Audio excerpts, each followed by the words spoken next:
네, 기술적 분석입니다. 자, 오늘은 이 투자 방향을 잡기 어려워하시는 분들을 위해서 조금 영상을 준비해 보도록 하겠습니다.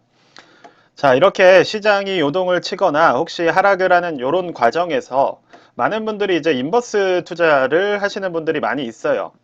즉, 어떻게 보면 내 불안감이 극에 달했을 때 잃은 돈을 만회하기 위해 인버스로 넘어가시거나 반대로 인버스 투자를 하시다가 더 올라가는 거 아닌가라는 불안감이 극에 달했을 때 이제 다시 정배열 투자로 돌아가시는 이런 악순환이 반복되는 그런 경향이 있기 때문에 그런 부분에 대해서 어떤 식으로 우리가 좀 타이밍을 잡으면 좋을지 말씀드리는 그런 좀 시간을 가져보려고 해요.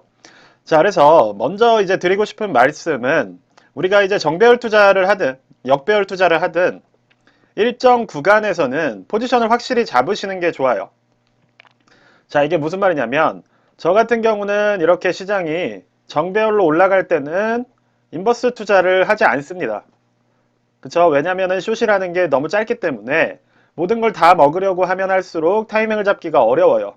자, 반대로 이렇게 역배열이 강하게 있는 추세에서는 저는 정배열 투자를 어떤 단기적인 이런 단기 추세를 돌파했을 때만 관심을 가지는 편입니다.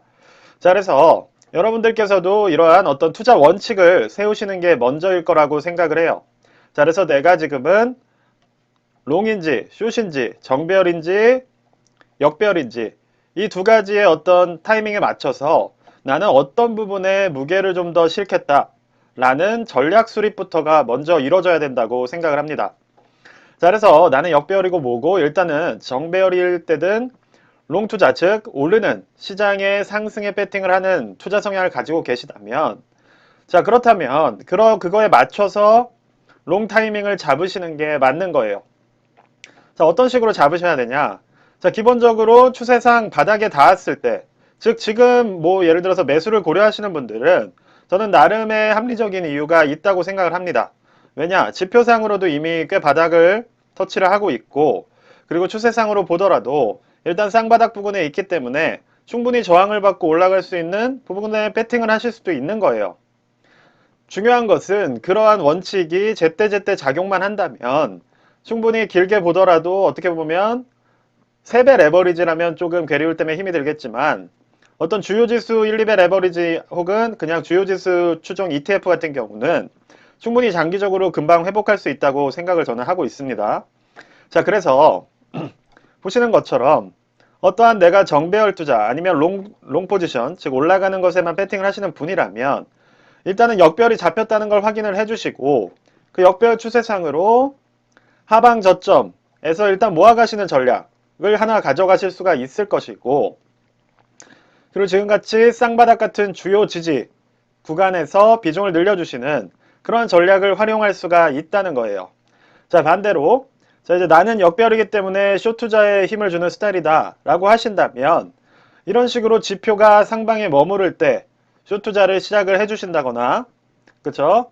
자, 그리고 아니면 역배열상 저항선에 맞닿았을 때, 즉 최근에 가장 큰 하방이 나왔던 이런 시기들을 본다면 자, 보시는 것처럼 자, 요거 말씀을 드려볼게요. 자, 보시는 것처럼 이러한 주요 상방 저항선에 맞닿고 나면 보시는 것처럼 큰 폭의 어떤 하락이 나올 수가 있다는 겁니다. 자, 반대로 또 이평선을 이용하실 수도 있겠죠.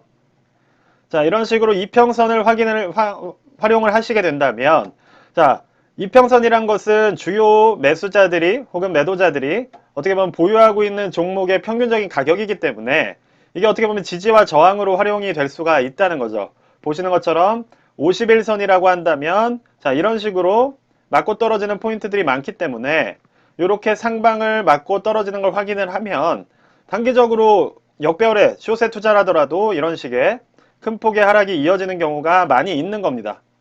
그리고 반대로 뭐 201선 같은 경우도 이렇게 저항으로 작용을 하고 있기 때문에 이러한 어떤 추세 흐름에 맞춰서 내가 포지션을 정해야지 그냥 너무 많이 내려서 반대 포지션, 너무 많이 올라서 반대 포지션을 잡아버리면 결국 왔다 갔다 하면서 계좌가 녹는 수밖에 없어요.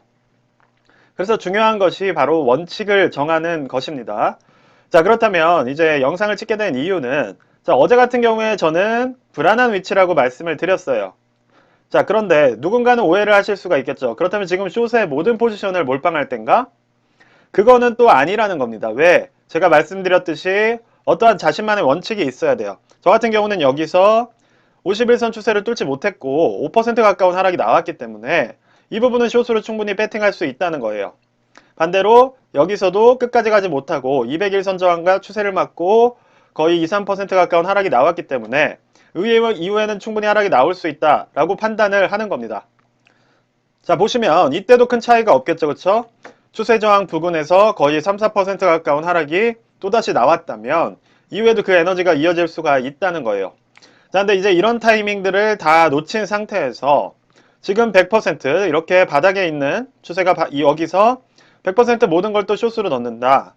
이것 자체는 조금 성급할 수가 있다는 거죠. 그래서 넣더라도 일부 구간, 즉 이렇게 고개를 들어서 움직일 때까지 어느 정도 시간이 걸릴 수 있기 때문에 이 구간을 노리실 거라면 전 재산보다는 일부적인 숏 포지션을 향하실 수가 있는 거고, 오히려 나는 롱 포지션을 주로 투자를 하는 사람이다 라고 한다면 이번 추세가 사실 길게 이어진다면 자, 요 하방 추세를 터치할 수도 있는 겁니다. 그러한 위험성이 있기 때문에 이 위치에서는 또 일부 쌍바닥 구간이기 때문에 비중을 들어가더라도 그게 아니라면 이렇게 지표가 우상향으로 변동이 되기 전에 되는 걸 확인을 하고 투자를 하시더라도 늦지가 않는다는 거예요. 자, 그래서 마지막으로 좀 정리를 해드리자면 우리가 투자를 할 때는 특히나 롱이든 숏이든 어떠한 특정 포지셔닝을 정해서 투자를 할 때는 일단 어느 것을 내가 선택할 것인지, 지금 시장에서 어느 것이 유리할 것인지에 대한 1차적인 가치 판단이 필요해요. 자, 그리고 그것을 수익을 실현하고 그리고 내가 비중을 늘리는 어떤 그 구간에 대한 원칙도 필요합니다.